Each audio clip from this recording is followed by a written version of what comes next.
நமஸ்தே. இப்போ நம்ம பிராத்மிக் புக்கில் இருக்கிற பாடம் 8 லெசன் 8 பாட் ஆட் அதுக்கான பொருள் தருக தான் பார்க்க போகிறோம். மீனிங்ஸ் இந்தியில் சப்தார்த் அப்படின்னு சொல்லுவாங்க.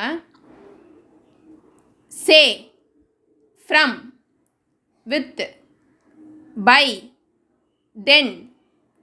ஃப்ரம் அப்படின்னா இருந்து, வித் அப்படின்னா உடன், பை, ஆல், தென் விட. இந்த எல்லா வார்த்தையுமே சே அப்படின்ற எழுத்துக்கு தான் பொருந்துது.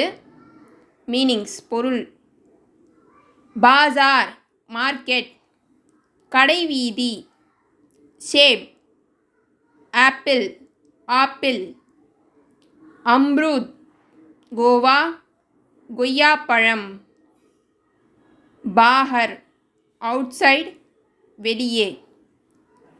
இந்த வீடியோ பிடிச்சிருந்ததுன்னா லைக் பண்ணுங்கள், ஷேர் பண்ணுங்கள், சப்ஸ்கிரைப் பண்ணுங்கள். நமஸ்தே, தன்யவாத்.